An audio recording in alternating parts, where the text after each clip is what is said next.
वर्तमान समय में जो भी व्यक्ति जो भी कार्य कर रहा है, चाहे वो राष्ट्र सेवा के लिए कोई कार्य कर रहा है, किन्हीं गरीबों को मदद करने का कार्य कर रहा है, या फिर कोई अच्छे प्रोग्राम कर रहा है, कोई गीतों की रचना कर रहा है, कोई कविता बना रहा है, लेकिन उसके पीछे हर एक के मन में एक भावना छुपी रहती है, वाह वाह पाने की, सम्मान पाने की भावना छुपी रहती है।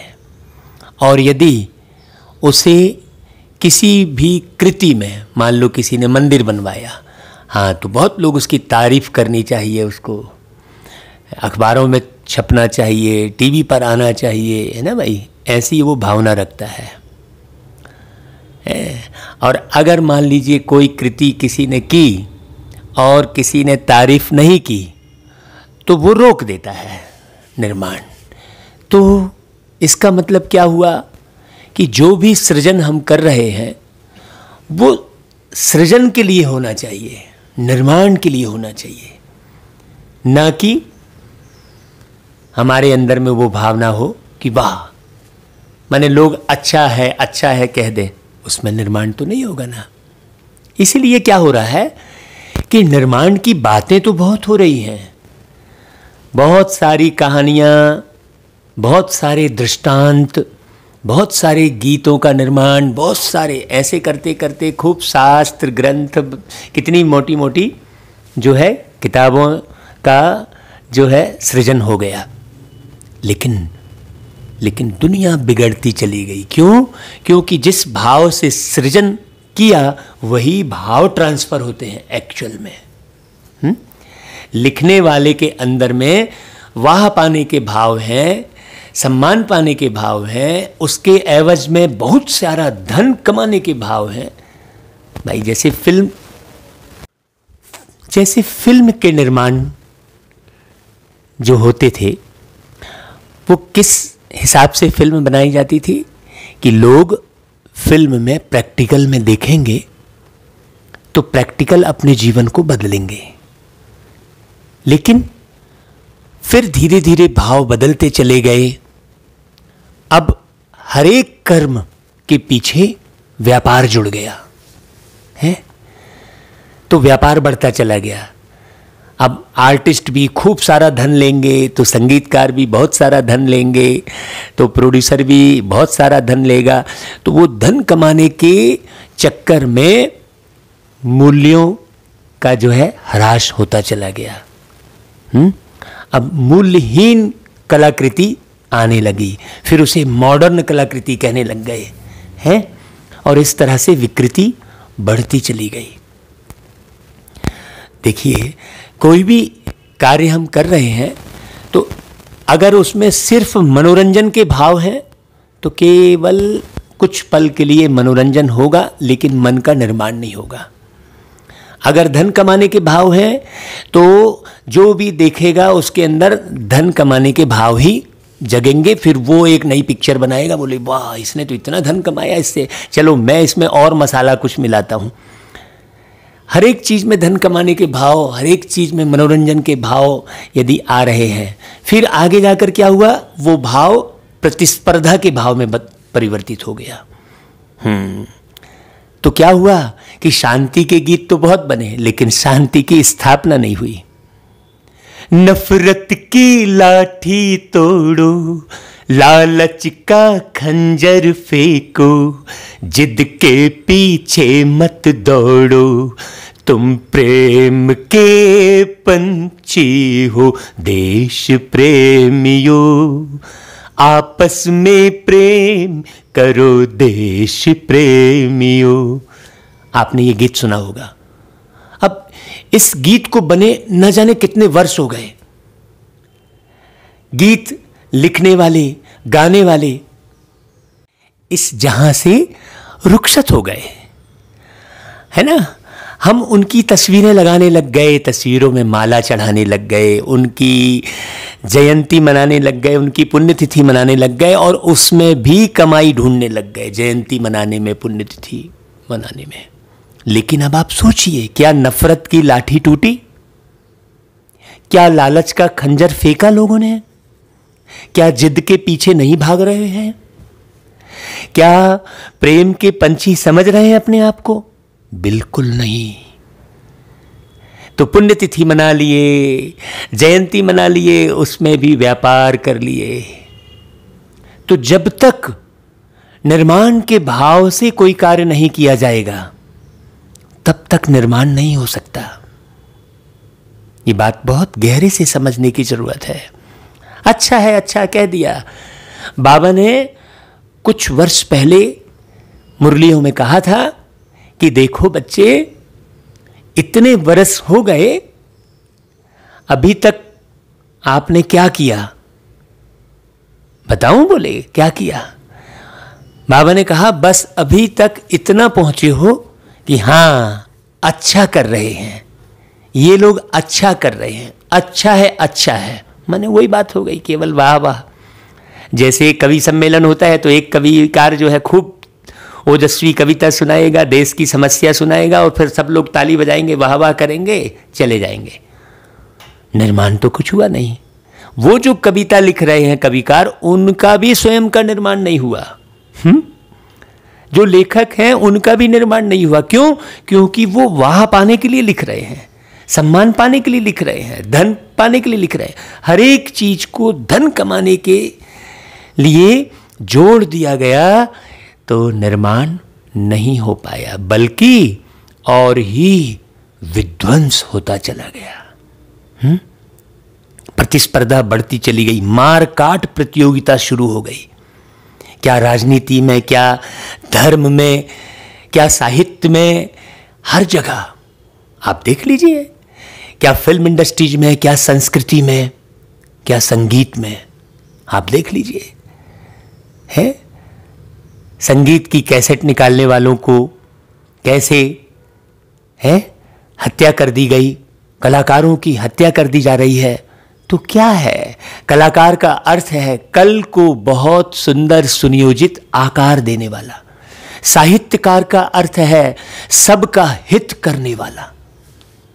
ऐसी रचना रचे जिससे सबका हित हो, जिसमें सबका हित समाया हुआ हो। है तो साहित्यकार का अर्थ भी लोग, कलाकार का अर्थ भी लोग ना तो समझ पा रहे हैं, ना तो उसे ला पा रहे हैं। और यदि हमने परमात्मा की वाणी के साथ भी वही हश्र किया तो कोई अंतर नहीं होगा। आज जो आप लोगों को ये मोटिवेशनल मुरली के नाम से जो हम वीडियो आपको भेज रहे हैं, उसमें सिर्फ और सिर्फ निर्माण के भाव हैं मेरे मीठे भाइयों और बहनों। इसलिए आप जो मुरली के शब्द सुन रहे हैं उसमें मनोरंजन हो जाए, आपकी समस्या मिट जाए, आपका रोग ठीक हो जाए, इस भाव से मुरली ना सुनना। ये मुरली चले तो आपके परिवार में भी ज्ञान में चल जाएं, ये सब नहीं। आप मुरली सुनिए, पहले स्वयं का एक एक शब्द सुनकर पहले स्वयं का निर्माण कीजिए। हाँ, एक लाइन पढ़िए और चिंतन कीजिए कि मैं इस लाइन में जो बाबा ने बातें बोली हैं, मैं कहां तक बना हूं, मैं कहां तक खड़ा हूं, किस स्थान पर खड़ा हूं। उसके लिए बाबा ने बीच में मुरली में कहा था कि बच्चे तुम विचार करो कि अभी अभी तुम्हारा शरीर छूट जाएगा तो तुम क्या पद पाओगे। माने पुरुषार्थ में कहां तक पहुंचे हो।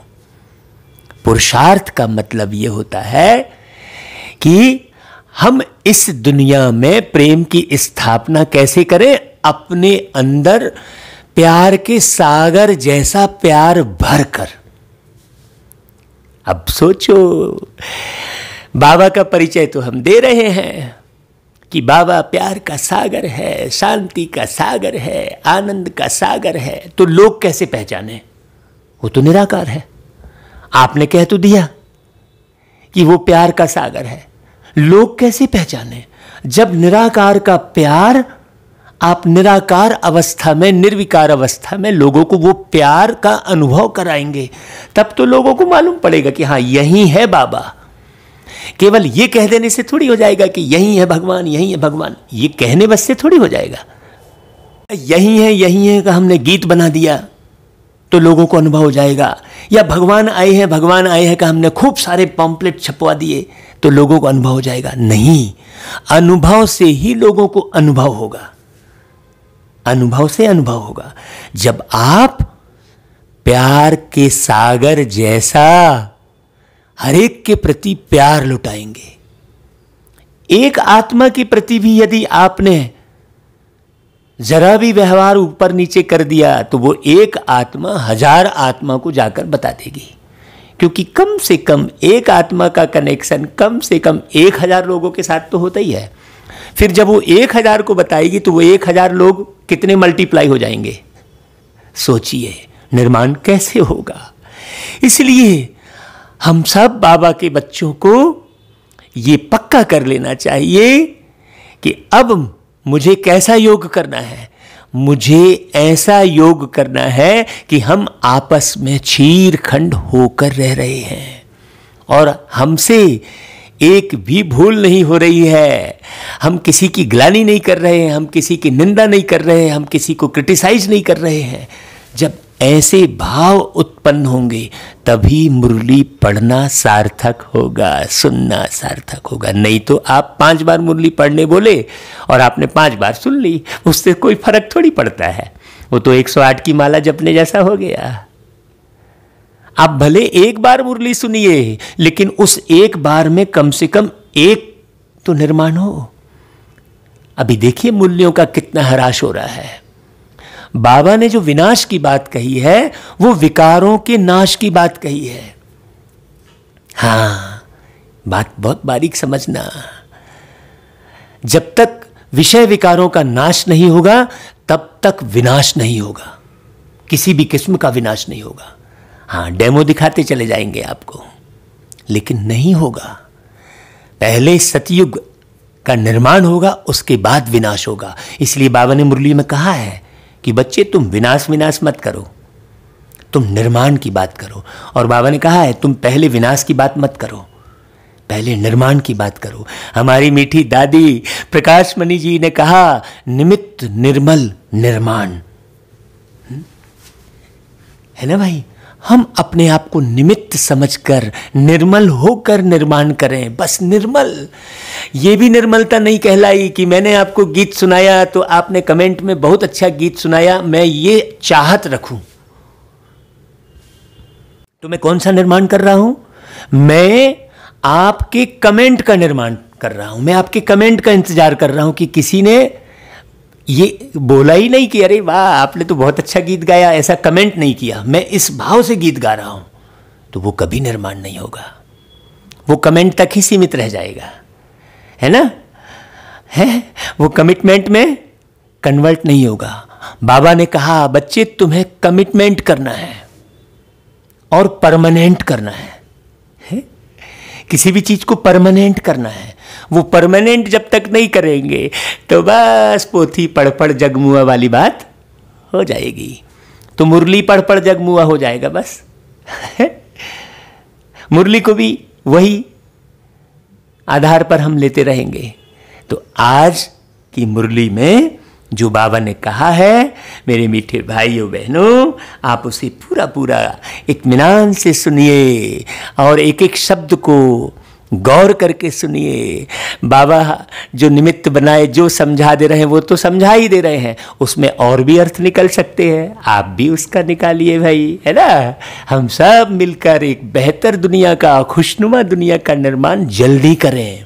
बाबा ने कल की मुरली में कहा था कि बच्चे जल्दी जल्दी करो पुरुषार्थ। क्यों? क्योंकि समय तो अपने रफ्तार से बढ़ ही रहा है ना भाई, है ना भाई। जैसे गर्मी आती है फिर गर्मी के बाद बरसात आती ही है ना, है तो हम पहले से तैयारी कर लेते हैं, भाई बरसात आने वाली है ना भाई।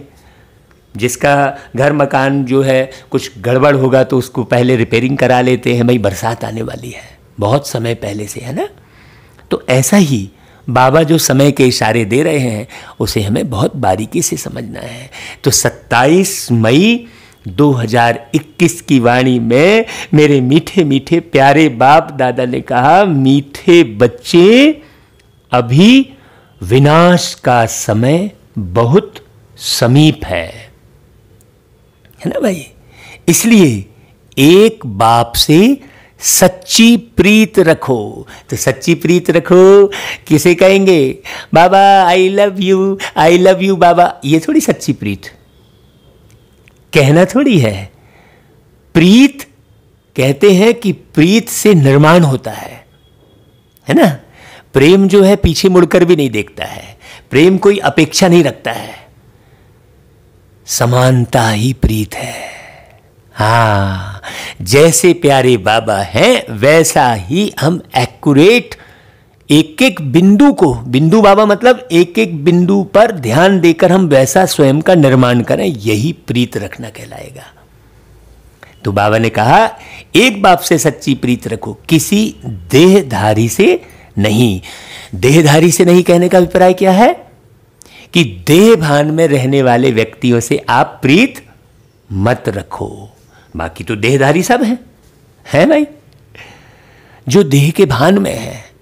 हाँ, वो आप सेवाओं का आप जो है स्वरूप देखो कि कोई व्यक्ति किस स्वरूप में सेवा कर रहा है। नाम मान शान पाने की चाहत में सेवा कर रहा है तो भाई आप उससे प्रीत बिल्कुल मत रखो। माने उसके साथ उसको सहयोग मत करो फिर आगे।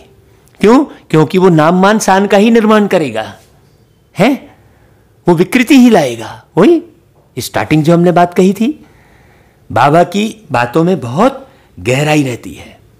बाबा कहते हैं देखो, जिन बच्चों की सच्ची प्रीत एक बाप से होगी उसकी निशानियां क्या होंगी भाई। तो अभी निशानियों को सुनकर आप जांच करना, क्या वो निशानी मुझ में है ना भाई। सुनते जाना और अपनी जांच करते जाना, तो मुरली सुनना भी हो जाएगा और योग करना भी हो जाएगा। कई लोग मुझे फ़ोन करते हैं, कहते हैं कि आप भाई जी बाबा को कैसे याद करते हैं, ऐसा फ़ोन करते हैं। नहीं, स्वयं का निर्माण करना ही बाबा की याद के खाते में जाएगा। आप परसेंटेज चेक करते रहिए, है ना भाई, अपनी परसेंटेज। खुद पेपर बनाइए और खुद उसका हल भी कीजिए। बाबा कहता है स्वयं के शिक्षक स्वयं बनिए, स्वयं के परीक्षक भी स्वयं बनिए, शिक्षक भी स्वयं बनिए और परीक्षक भी स्वयं बनिए, तो तिलक भी आप स्वयं लगाएंगे अपने, है ना भाई। तो पहली पॉइंट बाबा ने कही, उनका बुद्धि योग किसी भी देहधारी के तरफ जा नहीं सकता। बुद्धि योग मतलब वो अपनी बुद्धि किसी के निंदाचारी में नहीं लगाएगा। हाँ, किसी का निर्णय करते नहीं बैठा रहेगा, ये ऐसा वो वैसा। अरे देखो तुम उस भाई से बिल्कुल मत मिलना, देखो तुम वहां बिल्कुल मत जाना, ये उस चक्कर में नहीं रहेगा। वो केवल निर्माण करेगा। बुद्धि का योग किसी देहधारी की तरफ जा नहीं सकता। वह आपस में एक दो के आशिक मासूक भी नहीं बनेंगे। हाँ, नहीं तो वो भाई अच्छा है, उससे सेवा अच्छी होती है, मेरा तो उससे कनेक्शन है, यहां जोड़े बन रहे हैं। या चार भाई मिलके, चार लोग मिले हैं, पांचवा वहां आ गया तो आप कौन कहने लग गए। नहीं, वो चारों का ही बस चल रहा है, एक ग्रुप बन गया है, वो चार ही बस हैं, पांचवें कोई एंट्री नहीं है वहां पर। नहीं भाई, सारा जग परिवार है अपना। तो एक दो के आशिक मासूक नहीं बनेंगे का बहुत गहरा अर्थ हो गया है ना। ऐसा नहीं कि दुनिया में जैसे आशिक मासूक केवल वही बात कर रहे हैं। हम दो ही दोस्त बन गए आपस में। अब एक मुरली सुनने नहीं गया तो दूसरा भी नहीं गया पीछे, अरे वो नहीं गया तो मैं, ऐसा करने लग गए है। अब वो जैसे 10 मिनट लेट तैयार हुआ तो उसके लिए आप भी 10 मिनट लेट हो गए। नहीं, आप एक ही साथ चलेंगे ना। अभी एक साथ चलेंगे क्या है भाई, है सोचने की बात है ना। ये सब बारीक बातें हैं।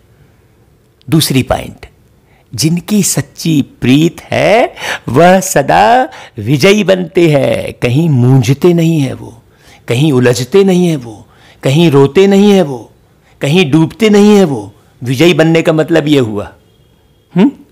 विजयी बनना मतलब नाम कमा लिए, बहुत लोग जो है वाह वाह करने लग गए, वो थोड़ी है ना भाई। वो सदा विजयी बनते हैं। विजयी बनना अर्थात सतयुग का महाराजा महारानी बनना। तो सतयुग का महाराजा महारानी बनना मतलब सत्य की पराकाष्ठा में पहुंच जाना, क्योंकि सतयुग के महाराजा महारानी मतलब टॉप हो गए।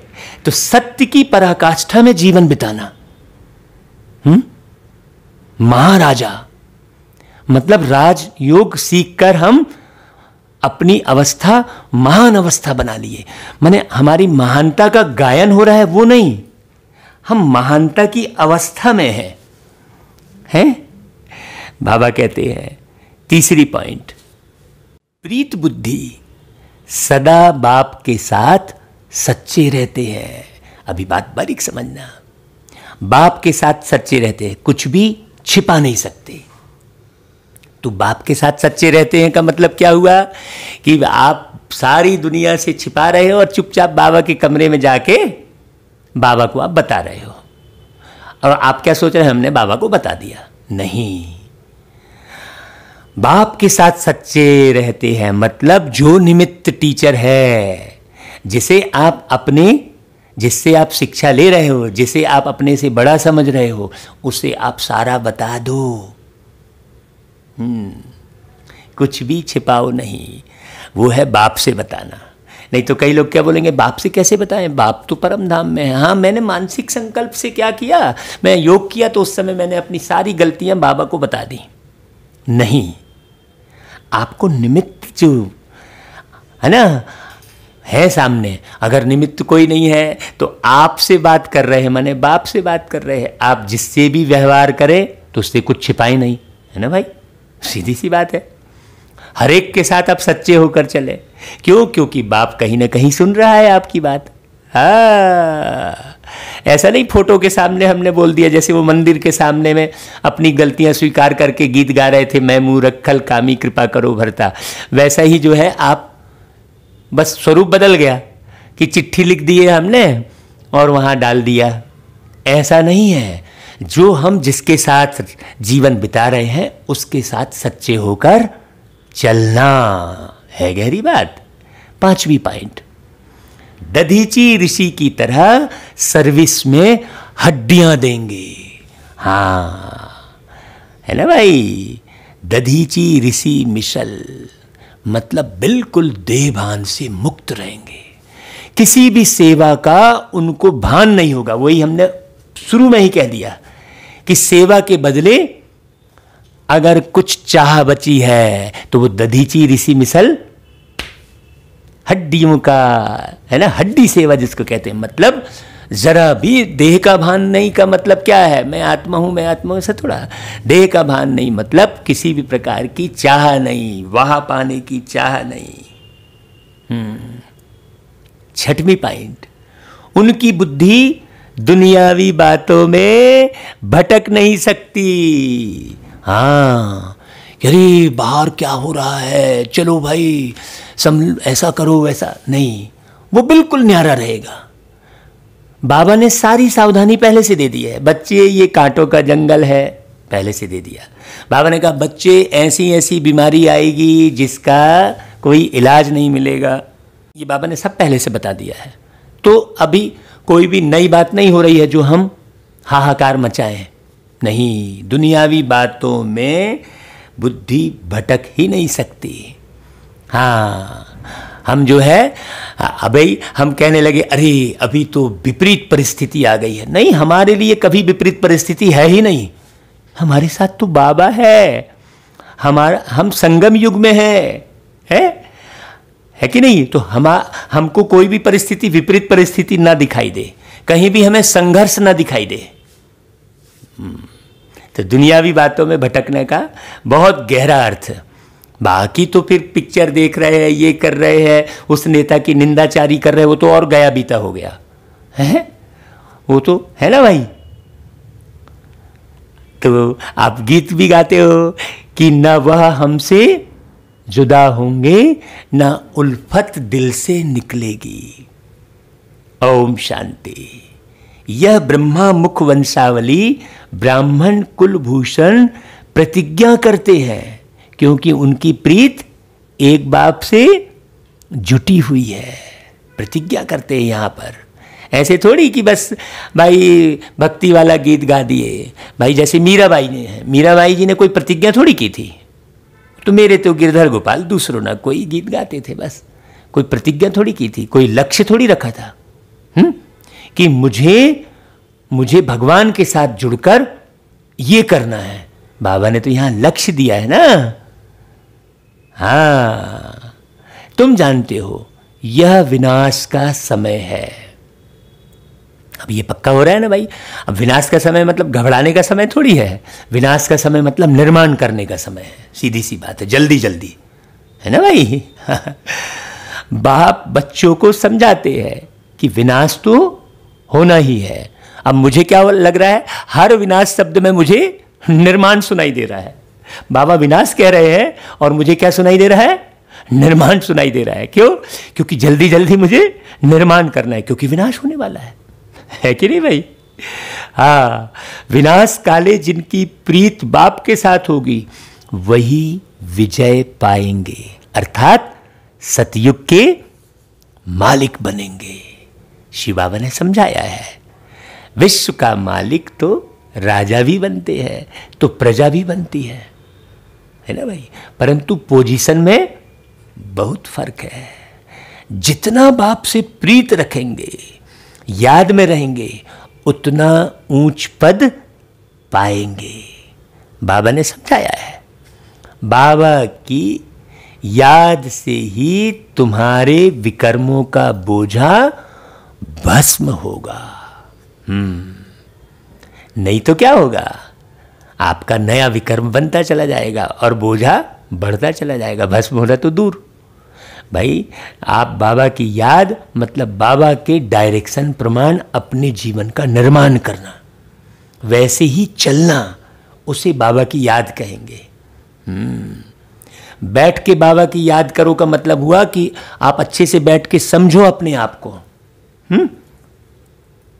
अगर आप चलते फिरते नहीं समझ पा रहे हो, कर्म में बुद्धि है, वैसे तो हमें कर्म करते हुए समझदारी से कर्म करते चलना है बाबा के डायरेक्शन प्रमाण, उसे कर्म योग कहेंगे। लेकिन यदि आप नहीं कर पा रहे हो तो बाबा ने कहा चलो बैठ के योग करो। तो बैठ के योग करो मतलब आप अपने आप को समझो गहरे से। बैठ के योग करो मतलब गीत बजा लिए, मगन हो गए बाबा की याद में, अब हमारा योग हो गया, नहीं, निर्माण करो, स्वयं का निर्माण करो। बैठ के स्वयं की जांच करो, बारीक जांच करो। बाबा कहते हैं तब ऊंच पद पाएंगे। भाई स्वयं का निर्माण करेंगे तो ऊंच पद पाएंगे। याद में रहेंगे मतलब मैं नाम रट रहा हूं ऐसा थोड़ी है, या ज्ञान को रिपीट कर रहा हूं, या गीत को रिपीट कर रहा हूं, बार बार सुन रहा हूं, ये गीत बहुत अच्छा है। गीत अच्छा क्यों है? उसमें निर्माण हमको करना है। उस गीत में आप ट्रैफिक कंट्रोल जो गीत बजते हैं वो पूरे निर्माण के गीत हैं। आप बहुत गहराई से सुनिए, वो 1 मिनट आप अपने बारे में सोचिए। शांति की शक्ति से शांति जग में लानी है, ये निर्माण हुई ना, निर्माण की बात हुई ना जो हर 1 मिनट में कह रहे हैं। तो आप प्रत्येक गीत वैसे बने हैं, ऐसा थोड़ी। योग माना निर्माण, योग माना पवित्रता, सीधी सी बात। तो बाबा कहते हैं कि बच्चे तुम लिख सकते हो कि विनाश काले विपरीत बुद्धि। यह लिखने में कोई डर की बात ही नहीं है। बाप कहते हैं मैं खुद कहता हूं कि उनका विनाश होगा और प्रीत बुद्धि वालों की विजय होगी। देखिए अभी और गहराई हो गई बाबा की। उनका विनाश होगा और प्रीत बुद्धि वालों की विजय होगी। अब किस चीज का विनाश की बात कर रहे हैं सोचिए। बाबा बिल्कुल क्लियर कह देते हैं, इस दुनिया में प्रीत तो कोई की है ही नहीं। हाँ, जैसे कशिश हो, निर्माण की कशिश कि अभी तक कितना बना है। हाँ, बाबा कहते हैं तुम्हारी ही प्रीत है। क्यों? क्योंकि तुम बच्चे स्वयं का निर्माण कर रहे हो। बाबा कहते बच्चे परमात्मा और श्री कृष्ण की महिमा अलग अलग लिखो तो सिद्ध हो जाए कि गीता का भगवान कौन। ऐसा क्यों करने कहा बाबा ने? क्योंकि ऐसे से ही निर्माण होगा, नहीं तो देह के भान में ही है। भाई श्री कृष्ण एक मानवी शरीर जैसा ही दिखता है ना, तो उसे देखे तो उस शरीर के भान से मुक्त तो हुए नहीं ना। लेकिन निराकार परमात्मा, अदृश्य परमात्मा, ऐसा ही मैं आत्मा भी अदृश्य है। तो यह तो जरूरी है ना। दूसरा बाबा समझाते हैं, ज्ञान का सागर, पतित पावन परमपिता या पानी की नदियां, ये बात समझाओ ताकि जो हिरे हुए लोग हैं वो निकले वहां से, नहीं तो वहीं फंसे हैं तो वो ज्ञान कहां से समझ में आएगा। ज्ञान गंगा व पानी की गंगा, यह तो बहुत सहज है। अब दूसरी बात बाबा ने कही, जब प्रदर्शनी करते हो तो सबसे पहले निमंत्रण देना चाहिए गीता पाठशाला वालों को। वह तो ढेर है, उन्हों को खास निमंत्रण देना चाहिए। है बाबा देखो कितनी ऊंची बात कर रहे हैं, बहुत गौर करने की बात है। नहीं तो गीता पाठशाला चलाने वालों को कोई पूछता ही नहीं है ना भाई।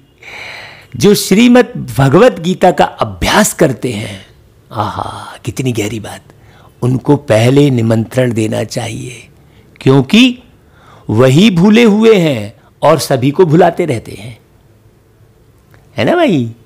उनको बुलाना चाहिए कि अब आकर जज करो, फिर जो समझ में आए सो करना।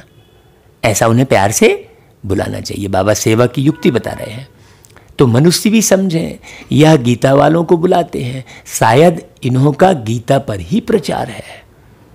नहीं तो कई लोग कुछ भी समझते हैं। अब सफेद साड़ी पहने हैं, बोले नंस जैसा समझते हैं, है ना भाई। तो कुछ भी समझते हैं, इसलिए बाबा युक्ति बता रहे हैं। क्योंकि अगर मान लो दुनिया में आपके प्रति समझ गड़बड़ वाली विकसित होती चली गई तो निर्माण कैसे होगा? तो बाबा कहते हैं कि गीता से ही स्वर्ग की स्थापना हुई है। गीता की बहुत महिमा है, परंतु भक्ति मार्ग की गीता नहीं, ये भी समझाना है। बाप कहते हैं मैं तुम्हें सत्य ही सत्य बताता हूं। मनुष्य जो अर्थ करते हैं वह बिल्कुल रॉन्ग है। कोई भी सत्य नहीं कहते, मैं ही सत्य बताता हूं। परमात्मा को सर्वव्यापी कहना भी सत्य तो नहीं है ना भाई। क्योंकि वो सत्य चित्त आनंद स्वरूप है, वो चैतन्य है। तो चैतन्य चीज कण कण में कैसे हो जाएगी भाई? हैं? क्योंकि यहां तो हर कण निर्जीव है ना, है? तो वो जैविक प्रक्रिया से बने हुए जीव में ही आएंगे, है ना भाई। कण कण में कैसे हो जाएंगे? हर कण निर्जीव है। और उन्हें सत्यचित आनंद स्वरूप कहते हैं। तो है समझने की बात। तो बाबा कहते हैं यह सब विनाश को प्राप्त होंगे और कल्प कल्प होते भी हैं, जो कहते हैं सर्वव्यापी है। हाँ, तुमको पहली पहली मुख्य बात यह समझानी है। बाप कहते हैं यूरोपवासी यादवों की है विनाश काले विपरीत बुद्धि। विनाश के लिए अच्छी रीति तैयारियां कर रहे हैं, परंतु पत्थर बुद्धि समझ नहीं सकते हैं। तुम भी पत्थर बुद्धि थे, अब पारस बुद्धि बनना है। अभी तो घबरा गए, अभी तैयारी को समझे नहीं। ये जो सरकमटांस अभी आया, परिस्थिति जो दिखी आपको अभी, है ना भाई, जो महामारी और है ना बीमारी के रूप में जो दिखाई दी, उसे हम समझ नहीं पाए। है ना भाई।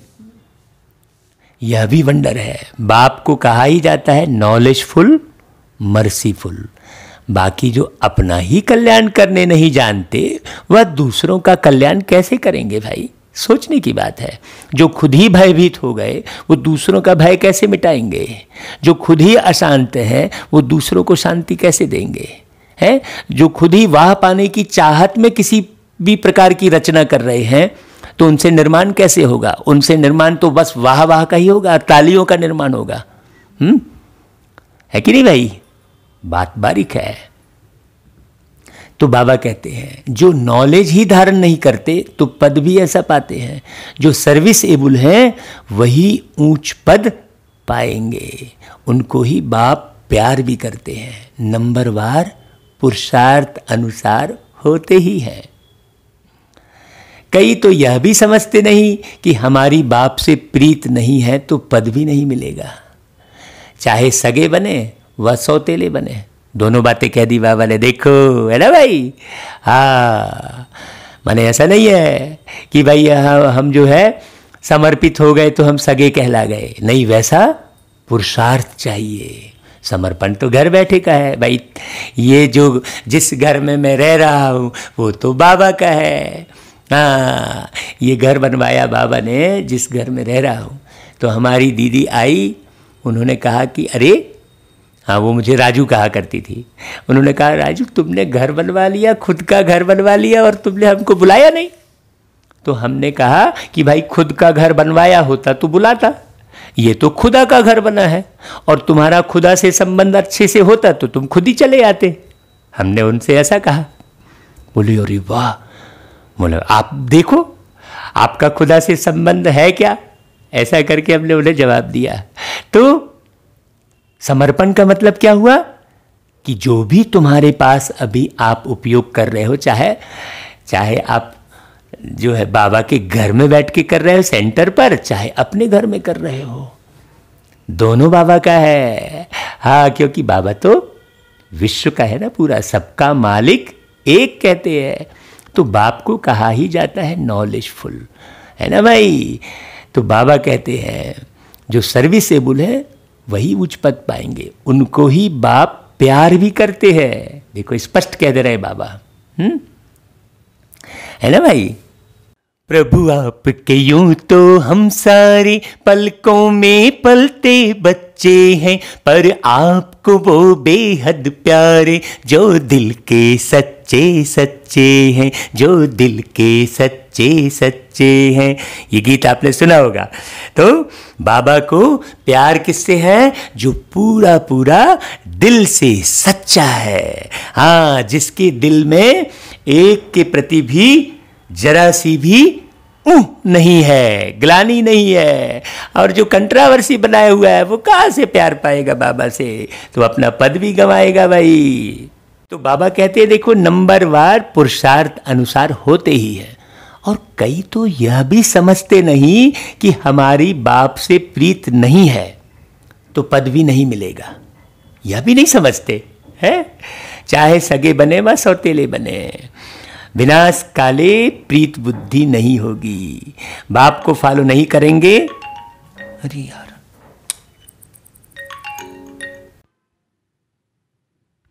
तो बाबा कहते हैं कि बाप को फॉलो नहीं करेंगे तो जाकर कम पद पाएंगे। दैवी गुण भी चाहिए ना, कभी झूठ नहीं बोलना चाहिए। वही गीत सुना है ना भाई, पर बाप को वो बेहद प्यारे जो दिल के सच्चे सच्चे हैं। बहुत गहरी बात है, दिल की सच्चाई की बात। बाप कहते हैं मैं सत्य कहता हूँ, जो मेरे से प्रीत नहीं करते तो पद भी नहीं मिलेगा। बाबा कहते हैं कोशिश कर 21 जन्म का पूरा वर्षा लेना है। तो प्रदर्शनी मेले पर पहले पहले गीता पाठशाला वालों को निमंत्रण देना है, क्योंकि वो भक्त ठहरे ना।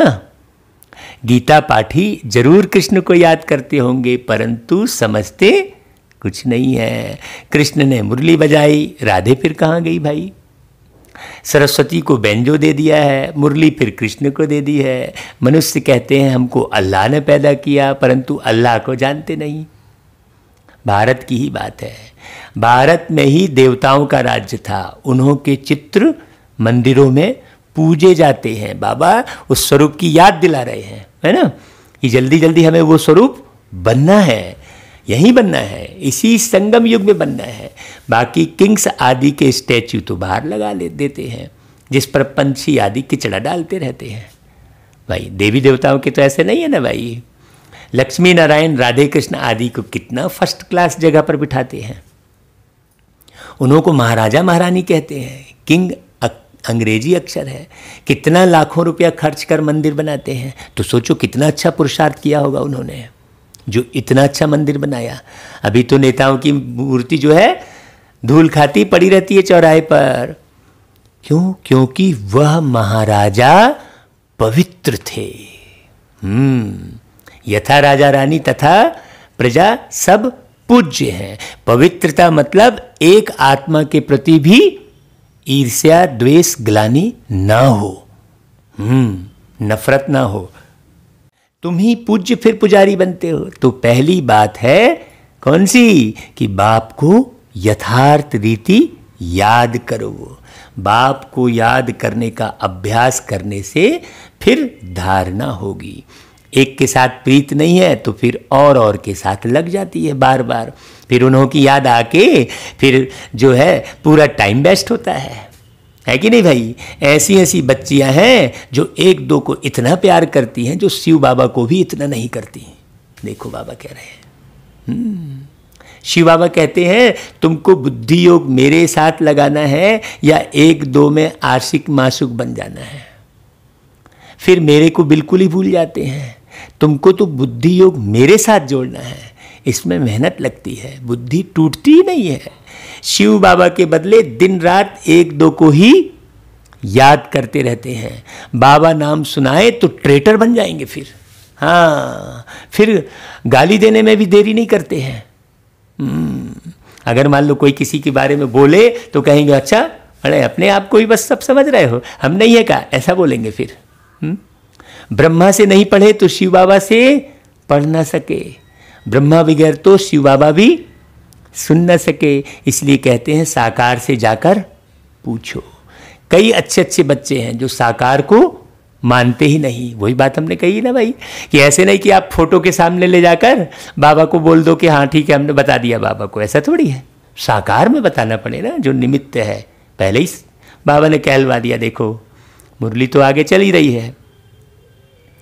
समझते हैं या तो पुरुषार्थी है, पुरुषार्थी तो सब हैं, परंतु तुमको फॉलो तो माँ बाप को ही करना है। कोई तो समझाने से समझ जाते हैं, कोई की तकदीर में नहीं है तो समझते ही नहीं, सर्विसेबल बनते नहीं। परंतु बुद्धि एक बाप से रखनी होती है। बहुत आजकल निकले हैं जो कहते हैं मेरे में शिव बाबा आते हैं। इसमें बड़ी संभाल चाहिए। माया की बहुत प्रवेशता होती है। जिनमें आगे श्री नारायण आदि आते थे वह भी आज है नहीं। बोले मेरे में श्री नारायण आते हैं। अब श्री नारायण कहाँ से आ जाएंगे भाई? सिर्फ प्रवेशता से कुछ होता नहीं है। बाप कहते हैं मामेकम याद करो। वैसे बनो भी तो भाई। बाबा तो सबके तन में जाकर, बाबा तो कहते हैं भाई जो नहीं समझा सकता है वहाँ मैं पहुँच के समझा देता हूँ। तो लेकिन पहले बाबा को याद तो करो अच्छे से। सिर्फ प्रवेशता से थोड़ी कुछ हो जाएगा। चलो भाई आपके तन में बाबा आ गए, फिर क्या होगा? आप बने हो क्या वैसे? क्योंकि बाबा तो आपके साथ सतयुग जाएगा नहीं। बाबा ने तो कहा मैं सतयुग में नहीं आऊँगा, तो सतयुग तो आपको जाना है ना। तो बाबा आ गए तो इससे क्या हो जाएगा, है कि नहीं भाई? बाकी मामेकम याद करो बाप कहते हैं। बाकी मेरे में यह आता है वह आता है, यह सब माया है। मेरी याद ही नहीं होगी तो प्राप्ति क्या होगी? जब तक बाप से सीधा योग नहीं रखेंगे तो पद कैसे पाएंगे, धारणा कैसे होगी? बाप कहते हैं तुम मामेकम याद करो। ब्रह्मा द्वारा ही मैं समझाता हूँ, ब्रह्मा द्वारा ही स्थापना हुई है। गायन भी है ना भाई, ब्रह्मा के द्वारा सृष्टि की रचना। त्रिमूर्ति भी जरूर चाहिए। कोई तो ब्रह्मा का चित्र देख बिगड़ते हैं, कई फिर कृष्ण के 84 जन्म देख बिगड़ते हैं। भाई कृष्ण ने 84 जन्म लिए बोले तो बोले अरे ये क्या बोल रहे हैं? क्यों? कृष्ण को भगवान समझ रहे हैं, चित्र फाड़ भी डालते हैं। अरे यह तो बाप ने चित्र बनवाए हैं भाई।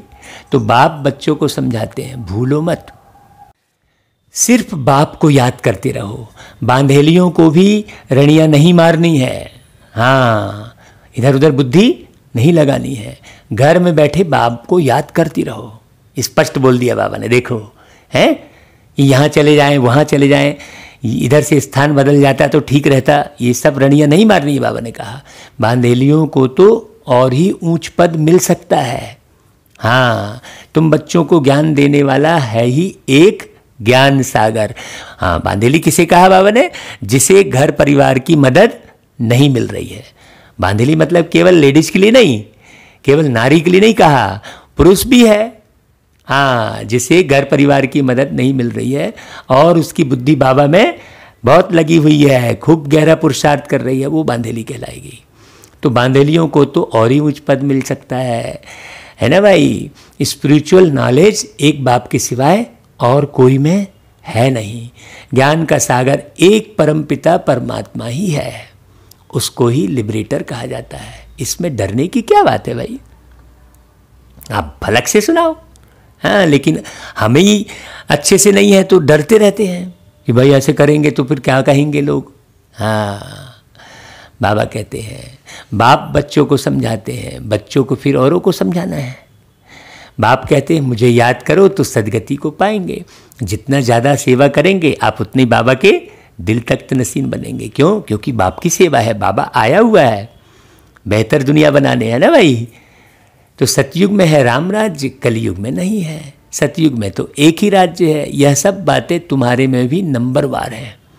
जिनकी बुद्धि में धारण होती है, जिनको धारणा नहीं होती है, विनाश काले विपरीत बुद्धि कहेंगे, वो पद पा नहीं सकेंगे। विनाश तो सबका होना ही है। हाँ, यह अक्षर कम है क्या?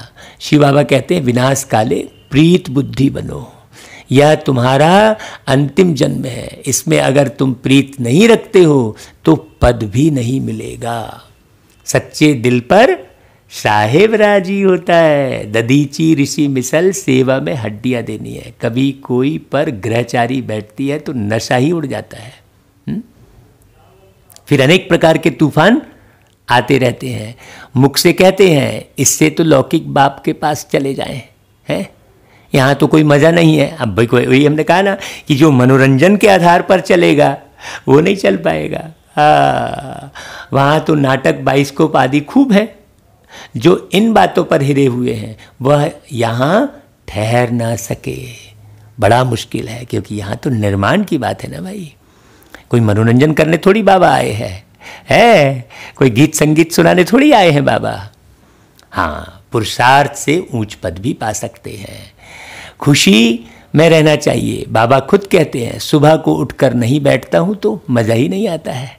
हाँ, लेटे रहने से कभी कभी झुटका आ जाएगा, उठकर बैठने से अच्छी पॉइंट्स निकलती है। भाई जितने भी आप चिंतन आप सुन रहे हैं जो मुझ आत्मा के द्वारा प्यारे बाबा ने कराए हैं वो सब अमृत बेले लिखे हैं। आप जितने भी गीत सुन रहे हैं, रात को 2 बजे वो गीत बना था कि अव्यक्त वतन से ओ प्यारे बाबा व्यक्त में मिलने आ जाओ ना, आ जाओ ना। हो गई मोहब्बत तुमसे है इतनी, तुम बिन अब तो रहा जाए ना। ऐसे गीत सब अमृत बेले ही बने हैं। आपने वो गीत सुना होगा, आवाज की दुनिया से, सुना होगा वो गीत आपने। हाँ, अभी तो हमको मुरली मुरली और मुरली, उसके सिवाय कुछ भाता नहीं है। क्यों? क्योंकि मुरली की एक एक पॉइंट्स में निर्माण समाया हुआ है। तो मुझे स्वयं का निर्माण करना है, तो उठकर बैठने से अच्छी पॉइंट्स निकलती है, बड़ा मजा आता है। रोज कोई ना कोई लेख कविता बनती है ना भाई। हाँ, अभी बाकी थोड़े दिन हैं, बाबा इशारे दे रहे हैं। हम विश्व की बादशाही ले रहे हैं। बाप से यह बैठ याद करें तो भी खुशी का पारा चढ़े। भाई हम वही कहते हैं कि मुझे तो लगता है हाँ मजा आएगा भाई, ये शरीर छोड़ के जाऊंगा, वो फर्स्ट क्लास शरीर, नए शरीर में जन्म लूंगा, ऐसे मजा आता रहता है। हाँ, तो बाबा कहते हैं कि भाई सुबह को चिंतन चलता है तो दिन को भी खुशी रहती है, अगर सुबह अमृत बेले कर लोगे तो। अगर खुशी नहीं रहती तो जरूर बाप से प्रीत बुद्धि नहीं है। अमृत बेले एकांत भी अच्छी होती है। जितना बाप को याद करेंगे उतना खुशी का पारा चढ़ेगा। भाई अमृत बेले नेगेटिव वाइब्रेशन भी नहीं मिलते आपको, सब सो रहे होते हैं, पूरी दुनिया सो रही होती है ना भाई। 2 बजे तक तो कई लोग जगते हैं आजकल, लेकिन 2 बजे के बाद पिन ड्रॉप साइलेंट।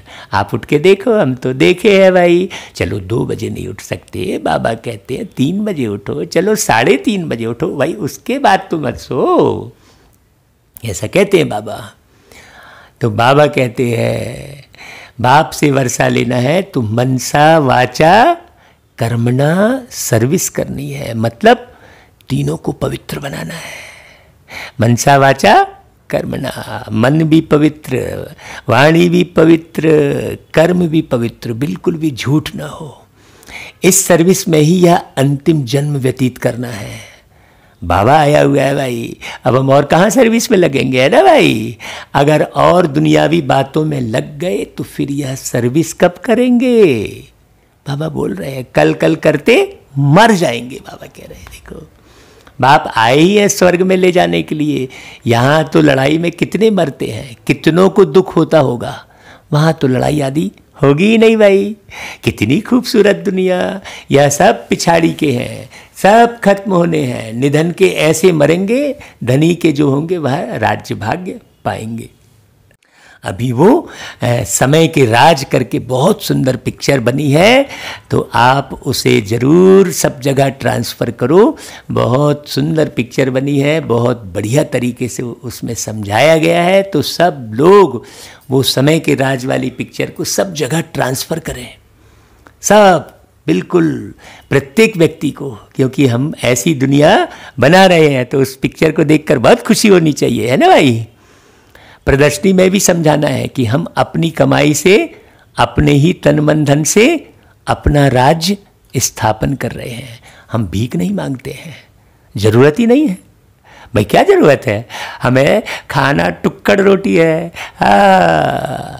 भाई सूखी और सुखी एक मात्रा का फर्क है ना भाई। जो सूखी में सुखी है वही सुखी हो सकता है ना भाई। तो बाबा कहते हैं ढेर भाई बहन इकट्ठे होकर राजधानी स्थापन करते हैं, तुम करोड़ इकट्ठा कर अपना विनाश करते हो। यहाँ तो बाबा ढेर सारे भाई बहनों की इकट्ठा करके बहुत सुंदर दुनिया बना रहे हैं, और वो लोग करोड़ इकट्ठा करके क्या करेंगे, मटिया मैट हो जाएगा सबका। हम पाई पाई इकट्ठा कर विश्व का मालिक बनते हैं। कितनी वंडरफुल बात है। अच्छा भाई, बाबा फिर याद प्यार देते हैं मीठे मीठे सिकिलदे बच्चों प्रति, मात पिता बाप दादा का याद प्यार और गुड मॉर्निंग। रूहानी बाप की रूहानी बच्चों को नमस्ते, और हम रूहानी बच्चों की रूहानी मात पिता बाप दादा को याद प्यार गुड मॉर्निंग और नमस्ते बाबा। फिर धारणा के लिए मुख्य सार। पहली पॉइंट देखो, निर्माण करना है तो सुबह से ही निर्माण शुरू करना चाहिए, क्योंकि हम बेहद सतयुग की सुबह में आएंगे। तो जो सुबह अमृत बेले एकांत में बैठ बाप को प्यार से याद करना है। जो प्यार से याद करेंगे वो सुबह अमृत बेले जो याद करते हैं वो बेहद की सुबह में भी पहले पहले आएंगे। दुनियावी बातों को छोड़ ईश्वरी सेवा में तुरंत लग जाना है। इधर उधर भागने से कोई फायदा नहीं है, कुछ भी नहीं मिलने वाला है। दूसरी पॉइंट, बाप से सच्ची दिल रखनी है। आपस में एक दो के आशिक मासूक नहीं बनना है। प्रीत एक बाप से जोड़नी है, देहधारियों से नहीं। हाँ, है ना भाई, देहधारी का अर्थ भी बताया, फिर से सुनना मुरली को। अच्छा, वरदान, स्वार्थ शब्द के अर्थ को जान, सदा एक रस स्थिति में स्थित होने वाले सहज पुरुषार्थी भव। आजकल एक दो में जो लगाव है वह स्नेह से नहीं लेकिन स्वार्थ से है। इस बात को समझो अच्छे से। आज जो भी लगाव है, अगर स्वार्थ पूरा नहीं है तो तुम कहाँ के और हम कहाँ के, ऐसा है। उसे कम से कम बाबा के बच्चे अच्छे से समझें। लोग तो नहीं समझते हैं तो लड़ते झगड़ते रहते हैं। स्वार्थ पूरा नहीं हुआ तो लड़ाई शुरू है। स्वार्थ के कारण लगाव है और लगाव के कारण न्यारे नहीं बन सकते।